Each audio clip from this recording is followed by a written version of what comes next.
My name is Jonathan Lipp. I'm the director of the Big Apple Film Festival, and I want to thank all of you for being here. And this is our Women's Filmmaker program. We have the drive-in event that's been happening. We started on August 18th. Last night, we started with our LGBT night, August 18th. Last night, we had our Women's Filmmaker program. Tomorrow night, we have our horror block. August 30th, we have our web series, episodic, short documentaries, student film, animation, music videos. And then August 31st will be our closing night. So that's for the live drive-in event.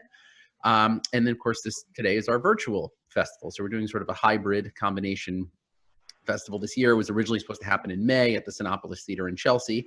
And hopefully we will be back together there, hopefully soon. So for today's discussion, I just want to make sure that we have everyone here. If there's anybody else that should be on here who is not, feel free to let us know, and we can let Lisa, can you still not hear us? Is everyone here okay? I don't know, there's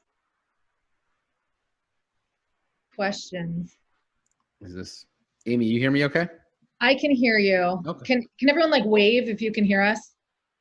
Yay, okay. Okay. All right. So if there is anybody else that is a member of your production team or your cast that you want to join, who's on here, let me know. I'll be happy to let them in as well as a panelist. Anyway, and you can type it in the, let me see. Yeah, if there's any questions, you can type it in at the bottom for anyone. Oh, okay.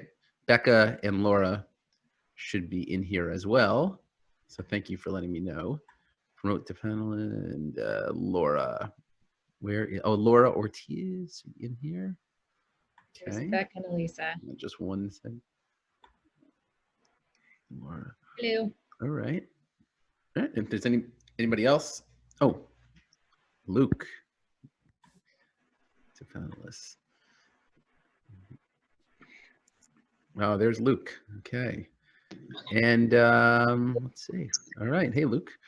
How you doing? All right. So let us begin. And again, if there's anybody else that comes in that should belong as a panelist, feel free to write it in. And now I'm going to introduce you to Amy Klewitz, who is our moderator for today. So hi, Amy. And hi. Everyone else. And Amy, hand it over to you. Take it away here. Hi guys. So for anybody watching, this is our Women in Film block here. I'm very excited. This is one of my favorite blocks. Of course, I'm biased, but so what we're gonna do right now is just, I want you guys to go through, I'm gonna go through kind of in order here as I see you on my screen. And I want you guys to just give me a little bit info about your film and your inspiration and your process and you know, anything you'd like us to know, and we'll go from there. So, Amiende, how do I say your name? You have to unmute yourself. Amiende. Sure, it's Amiende.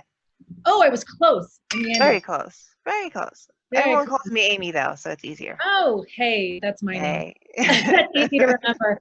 Easy to remember. All right, so tell us the name of your film and just a little bit about your film in case anyone who hasn't seen it. So they know about it, and just your process, how you became inspired by it. Cool. Yeah, my film's Hermit. It's a story about a grieving husband who comes to terms with the loss of his soulmate, essentially, on a night that would have been their 18th year wedding anniversary. And it's essentially the psychological battle, going from grief to overcoming grief over a course of one night. And Lucas Hassel, who's down here, so I don't know where he is, and he's the lead in my film, which is really exciting. And he played alongside Lizinka Kruger. She's not here today. So yeah, my inspiration, I think it came from a conversation I was having with my husband, because we had just lost, friends of ours had just recently lost like their partners. And one of my close friends lost his wife to cancer. And it's this question of like, okay, how would you process getting over that kind of a loss of a loved one, or even a pet, a job, a close friend, family member. And we just went back and forth on that, like, well, you should die first because I don't know how I'm going to handle it. And the other one should die first because That's quite a conversation. Yeah, it wasn't fun. And we decided to stop talking about it. So you made a film instead. Yeah. I love it. That's how that happened. So essentially, yeah, that story came out of that conversation and what that would be like for me or for him mentally if one Mhm. of us lost the other.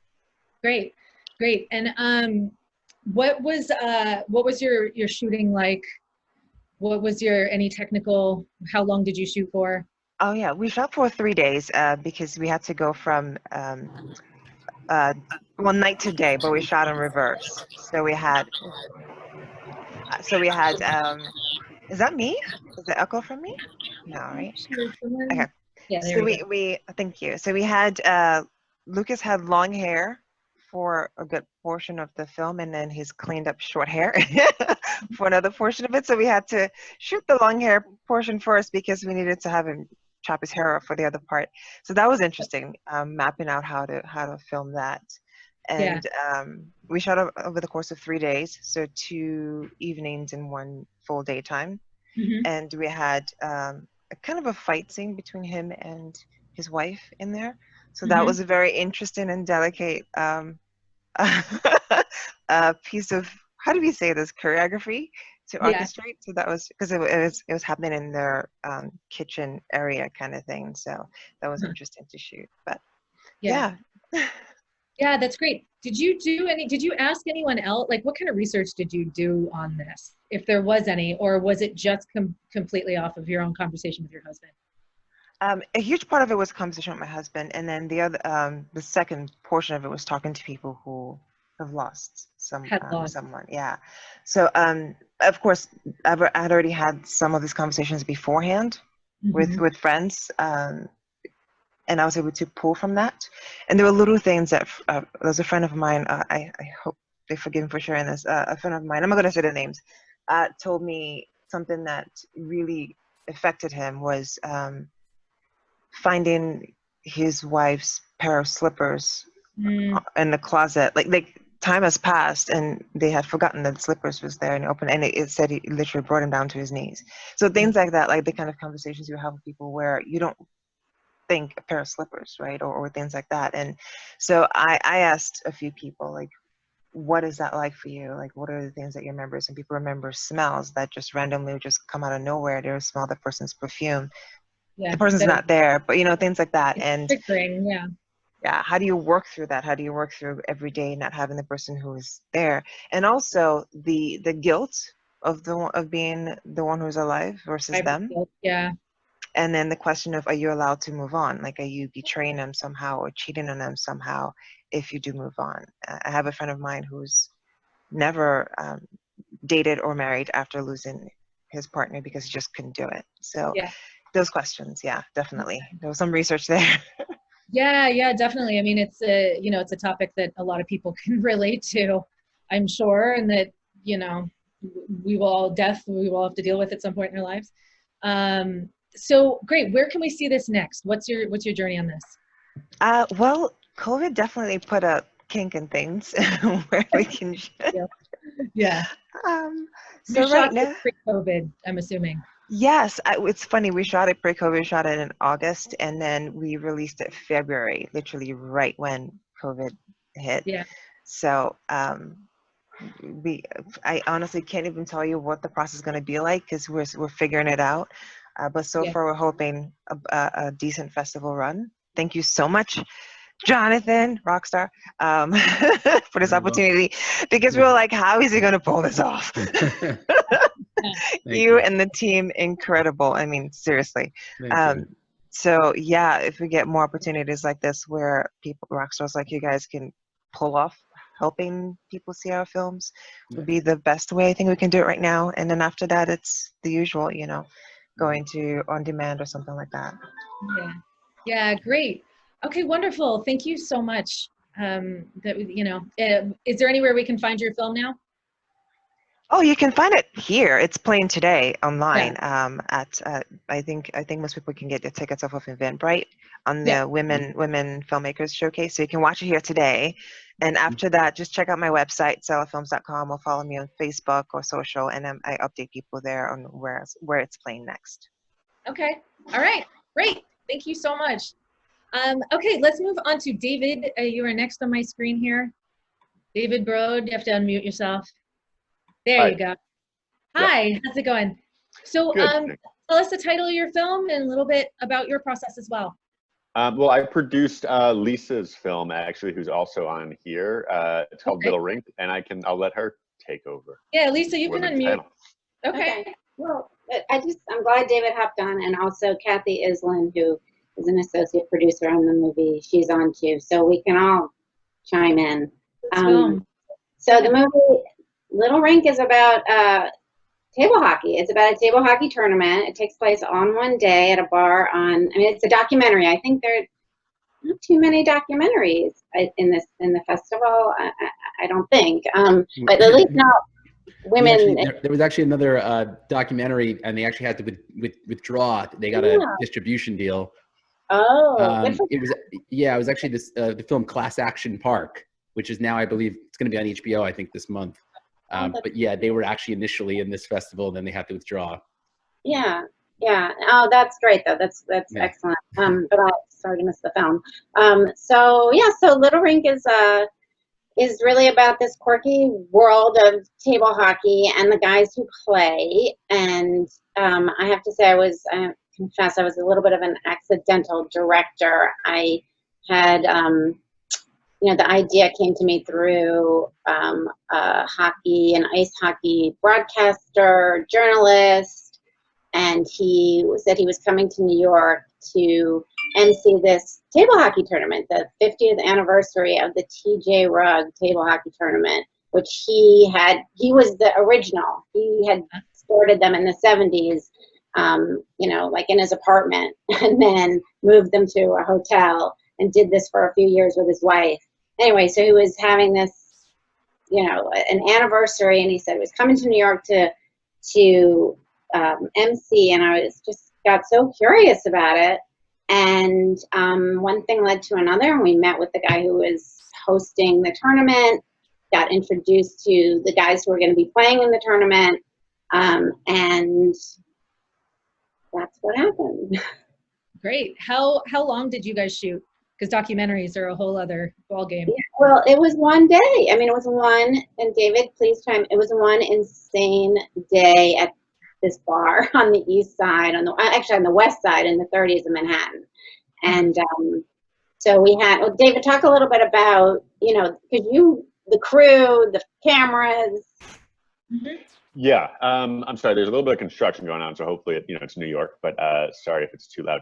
But essentially, yeah, it was a crazy day. We knew it was gonna be crazy. We'd spoken with the organizer, and it was very well organized for what it was. But it was really, just constantly, that started with how many games being played at once, like 8 games being played at once, and like a ghost round. So there's just like people playing nonstop, and it was just constantly capturing footage and players, and then downloading, and just How many people were there? Like, how many people actually know about this and are involved? Was it very crowded, or was there like 10 people there?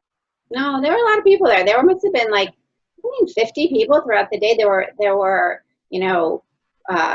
16 contestants, I think, and then families and friends, and there were other camera crew people there.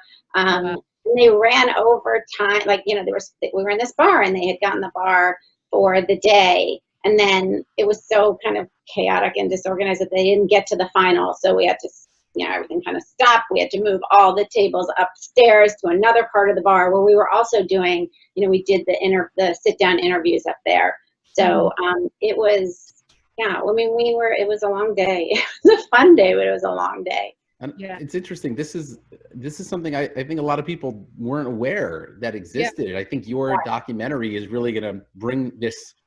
Well, we are hoping on Soho Table Hockey, the guy who makes the table hockey boards. I mean, these are like the boards they were playing on are, they're expensive, like well-crafted boards. They can cost, up to $900 or more, and he makes them out of exotic wood, and like we had a lot of footage actually on explaining kind of the more the virtues of the board and the wires and everything, and how the puck doesn't just bounce off the board. But we really were trying to keep it to 15 minutes, fun, fast moving, So yes, but yeah, it's a little bit of a subculture that maybe we can bring more attention to. We're hoping.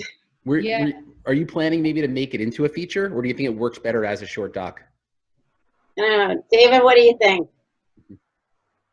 We've talked about a feature. I think we, really need to. There's a couple of the players who we think have really interesting stories, and I think that there are a few other people. I mean, it's a really small insular world, and they all know each other, and there's a lot of drama there. So there's definitely some things that could be explored. A lot of we had some people who were in the tournament that weren't happy with other people in the tournament. So I think we'd have to dive into that more. But we've talked about it a few times. But I think at the moment we've got it we're just letting this one move forward and working on some other ideas. But it's definitely something we've considered. Can I just jump in and say the King of Kong, A Fistful of Quarters, was made about the Donkey Kong. That was a very successful feature. Yeah, no, we saw that. That was one of the things David made me see before we shot this. And actually, like, one of the guys who's in the movie, Vinny, who is kind of running the tournament. I mean, he keeps telling me he has a league that plays out in Staten Island. And there are leagues like in Canada. I mean, and there's a whole universe of people who play in Europe on another type of board. It's a Stiga board. So there are many different types of table hockey boards. But anyway, so this guy Vinny just keeps saying to me, it's a reality TV show, and he's sort of like, these characters, they're passionate about what they do and their game and who they play with and who they don't play with. Yeah, it's a whole world. That's really interesting. I recently discovered that there's professional cornhole on ESPN, which I was like, I didn't even know that was a thing. Yeah. So maybe it sounds like you guys are gonna. It's something like that where you guys are gonna educate a lot of people on a sport that most people don't know about. Yeah, that's been around forever. I mean, so many of these guys, they had played as young children. They'd gotten, the game, as they said, under the Christmas tree, plastic, cheap versions that broke, but there's a whole nostalgia to it. So I think there's opportunity there. We just have to figure out, we're hoping to get some attention first with the short. Yeah.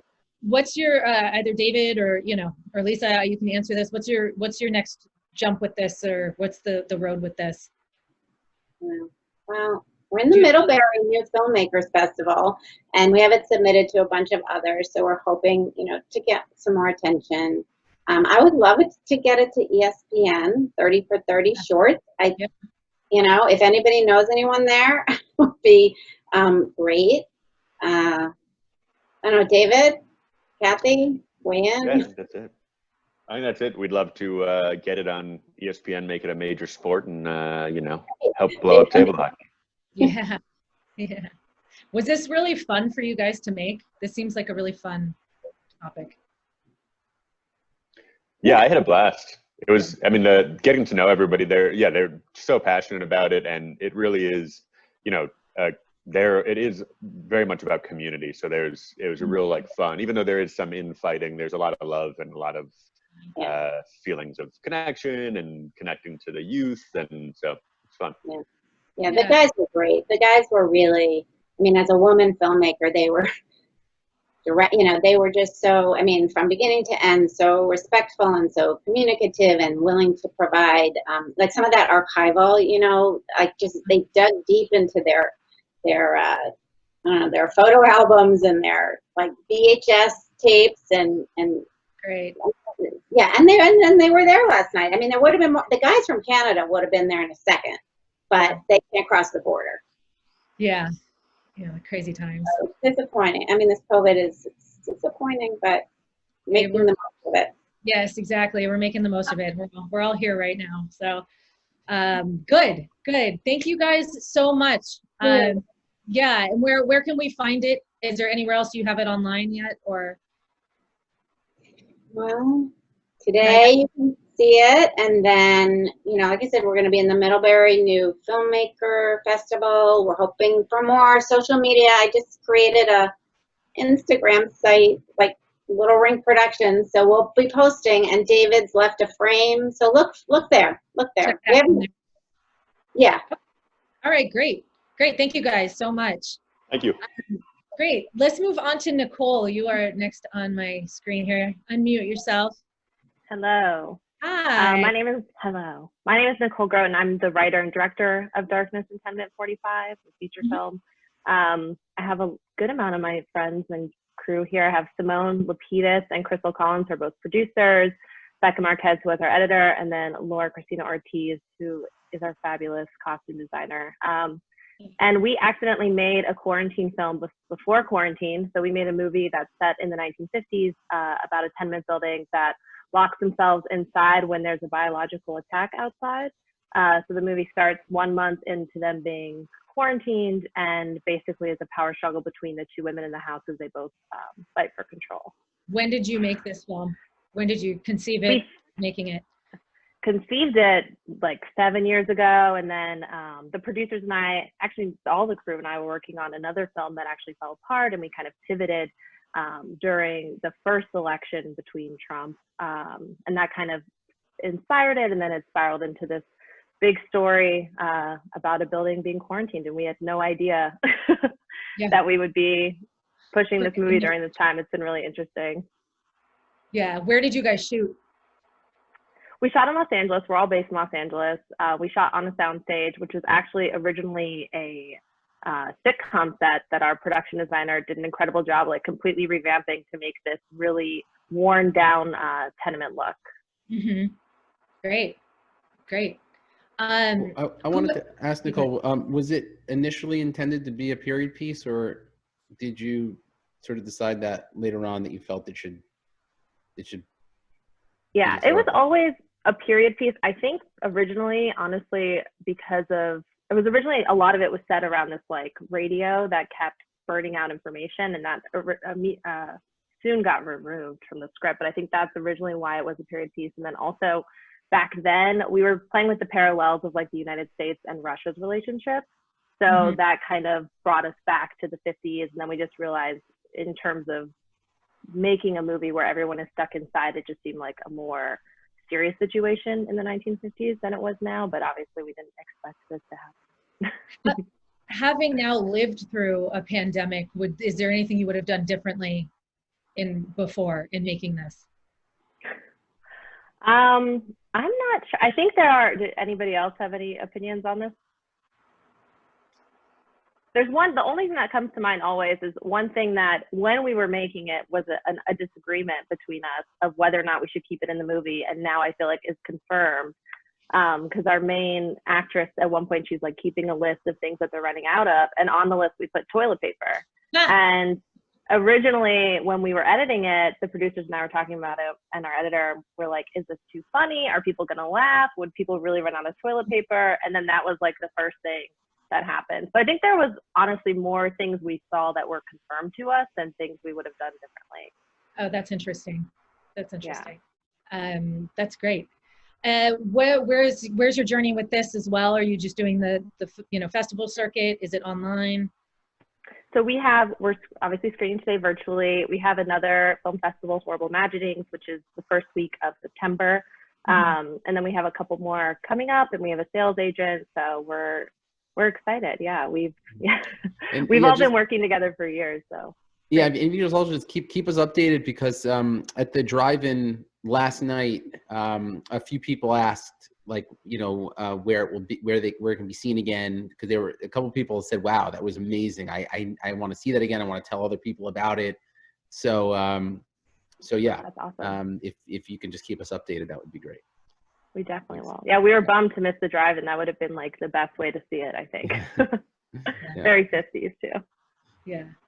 All right, great. Thank you so much. Is there anyone, I know there's a couple people from this film on this call. Is there anything anybody wants to add or share just about their process or inspiration? No? You guys shy? Okay. Well, I think because it is a period piece, there was a lot to work with. I would love to have Laura talk a little bit about costumes, and loved for Becca to talk about bringing the movie together. And again, this movie was done on a very low budget, and it took a lot of passion and effort over many, many years. So we're incredibly grateful to our collaborators on this movie, who, as Nikki mentioned, saw us through another script, and then came into this one, which we're all excited to tackle. But yeah, I'd love to hear Is it from. a full female production team? Yes, all of our department heads, creative department heads, were women, and we had an all-female camera team and grip and electric.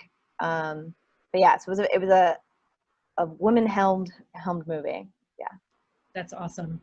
So go ahead, Becca and Laura, if you just want to speak really quickly to your departments. How about Becca? Go for it. Okay,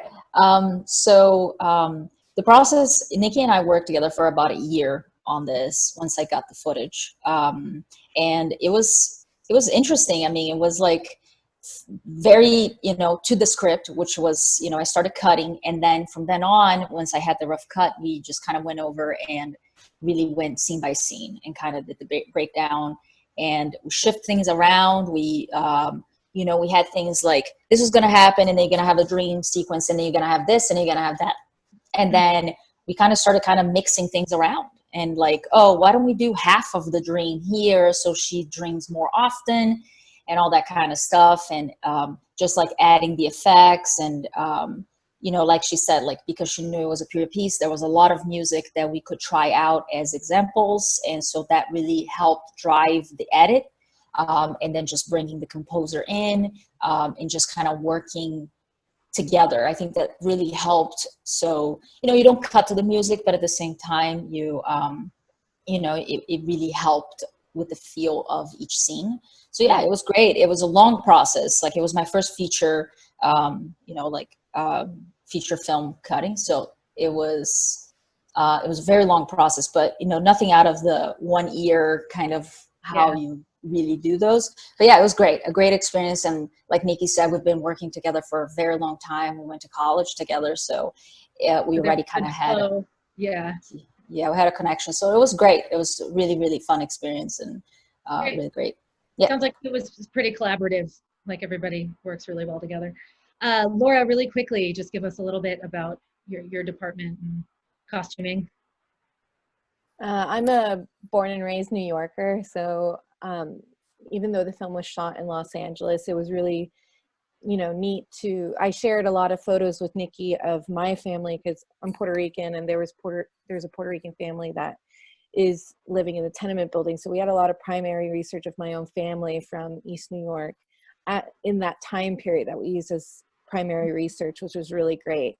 And, it was cool to like have a personal connection in that way. But Nikki really wanted authenticity in both the period, but also in this reality we were creating. So everyone, and also being mindful of the budget, we created, very minimal closets for each of the characters where they were mixing and matching. And it's not like they had access to, like this huge, huge wardrobes for every single character. So it was really great in terms of working out something that was financially feasible, but also didn't sacrifice from the narrative. And, so certain details kind of played into that. So like having handmade kind of botched up hazmat suits as they go outside, and also playing, so playing with that as lending to the aesthetic, because it's, they're really trying to survive and wanting that to be apparent in the costumes. And so nothing was new. Everything kind of, felt really old. Things were kind of over dyed too. She was working with a very particular palette, her and Carissa Dorson, who was the cinematographer on the project. They had a very like green, kind of grimy color that they were going to put in post. So being mindful of the colors beforehand and what that was going to translate to, we actually were able to do a screen test in my apartment of some of the costumes to make sure that, the textures and the colors really registered. And if they didn't, where we needed to push it in prep, and to make sure that it all kind of came together, in post. Because rarely do you get that opportunity in short, in independent films to be able to test it ahead of time. Okay, great. Thank you so much. So we'll move on quickly, but thank you. The Darkness, you guys were great, and this was really, really wonderful. Definitely go check them out. Lucas, you are next. Well, I won't take long. I really should have jumped on with Amy's call. Thank you, Jonathan, for having Amy's, and I'm in her film as the main actor. just a couple of words about that. I guess I'm based in New York, but I knew Amy from before as writers. I'm also a writer filmmaker myself, and bumped into Amy at a reading I was in somewhere in New York, and she was just thinking about casting for this movie at the time, I guess. And sort of happy coincidence, she had like a visual of me for the character in mind, kind of thing, by strange circumstances, and then we bump into each other, and she's like, this is a sign that I need. So I flew over to LA and shot there for 3 days, and it was an incredible experience. Great. You know, as an actor, it's one of those roles you kind of wish comes across your desk one day, because it's complex and layered and incredibly challenging. So it was really a great adventure. What was your process as an actor creating this character? Well, you know, again, when you, as an actor, you come across many different types of directors, and Amy is one of those directors who is like an actor's director. She gets what actors go through and what they need. So she was incredibly helpful in sort of just breaking down the script with me in terms of I needed to understand exactly what she wanted out of her character, what she wanted out of this story, so I could understand the tone of the movie, so I could understand what her point of view was, and then I could start building up what my character was from there. And you know, we all have had heartbreak in one form or another, and so as an actor, you basically try to tap into the things that you can connect with the best. Yeah, that's great. Lucas, I actually wanted to ask you, I mean, your acting performance in this film was great. And you know, we've seen you out in a lot of films. We've screened The Son, the Father. We screened Shoot Me Nicely. We had numerous projects of yours. You're a great actor. This particular film, I thought you were excellent. I just wanted to ask you, were there any improv scenes on your part, or was Amy very strict about the dialogue? Amy was very strict about the dialogue, I have to say. I mean, we basically, the strict about the dialogue in that, in breaking down the script before, which was what I sort of mentioned before, she was open to hearing our inputs about various parts of the script. Was something that didn't feel right in our mouths, she'd be okay about changing bits and pieces as long as her point of view was still coming across. She was open at that point, but once we sort of settled on the script, we all had to sort of buckle down and be on this particular ride. And so on the set, it was, as everybody knows, indie, you know, filmmaking means, you know, tight shooting schedule. So there wasn't really room for, well, let's play around. Let's just try to see what happens here. What we spent time on set was with stunt people for the fight sequence that Amy already alluded to. You know, it's scary on set sometimes doing fight sequences, because as we know, you know, it's all good and well rehearsing something, and then when the cameras run, actors go nuts and forget what sort of was practiced, and somebody gets hurt.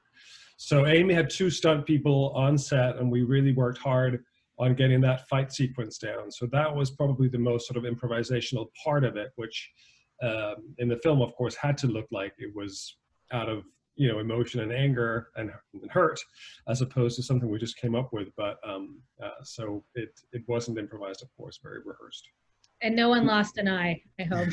No one lost an eye. There were a few bruises. There were a few bruises here and there, and there was, you know, definitely both Asinki, my co-actor, and myself were definitely bruised. And I think there were we had to take a break at one point because one of us hit the ground too hard. And so, you know, it is what it is. I mean, that's also what is so interesting about acting, is putting yourself in someone else's shoes. And, you know, who is to say that that is not, you know, going to bring pain from time to time.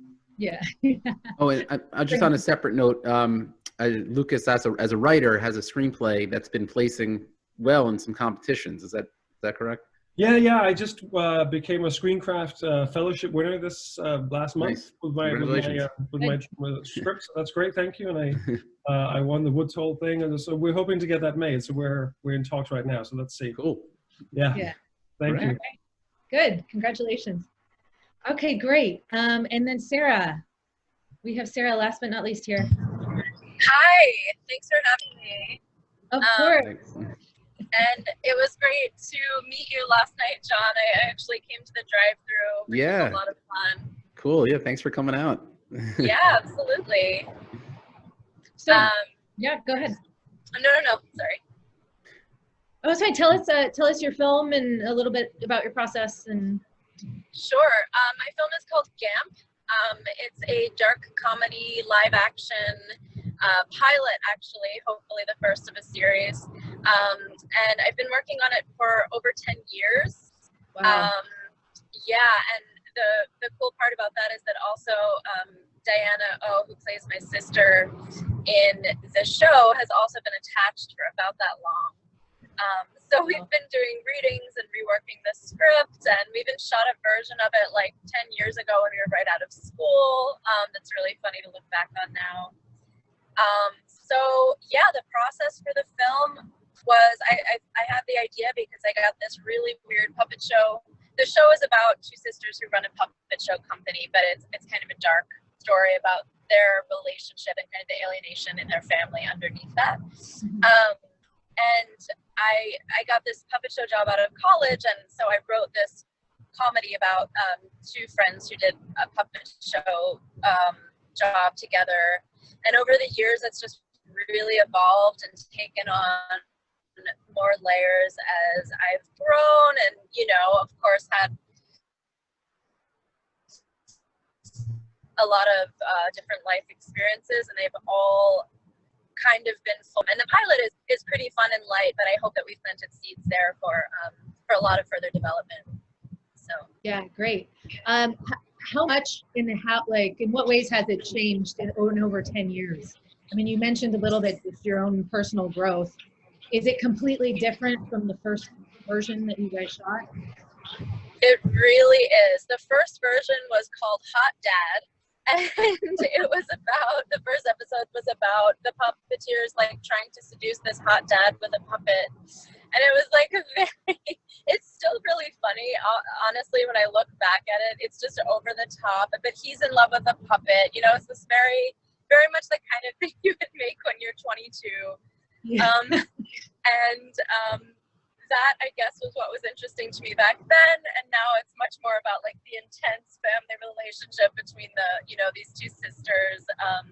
And we also had an all-female cast and crew this time around. The first time around, it was directed by a dude who quickly lost interest in the project, and this time it's directed by this wonderful woman, Wolther, who, once she came on board, the whole project really took off, and she came on as a co-writer as well.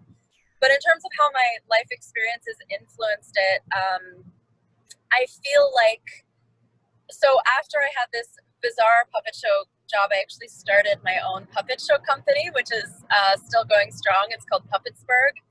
And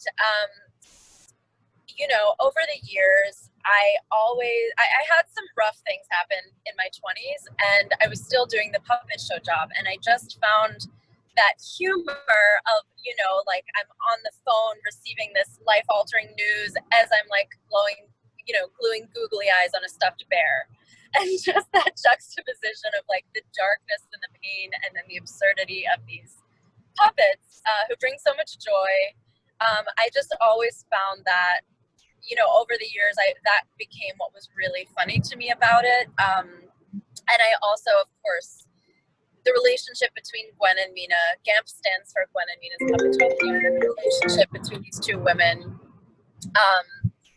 just became more interesting to me as, someone in my 30s to explore than a crush on this hot dad, Yeah. So that's some of the ways it's changed. Yeah, that's great. And where can we see this next? Well, you can follow Gamp the series on Instagram to stay tuned. And my website is neoncaviar.com, which is my production company.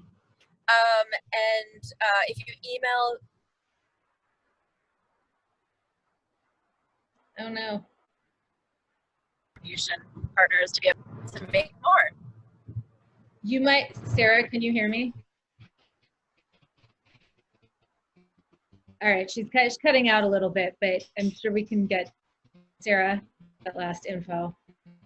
It'd be great for people's info to be in the chat, maybe on the side. I know Yeah, John. I was gonna say, if you want to type it in, contact info, social media. Exactly, that'd be helpful.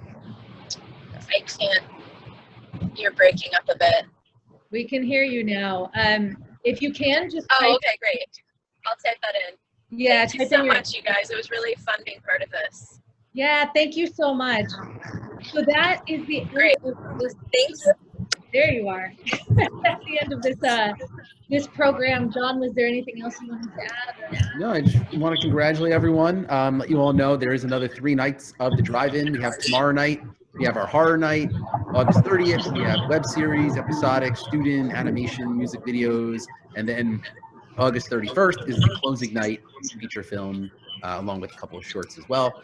And there is some contact info on the right in the chat section.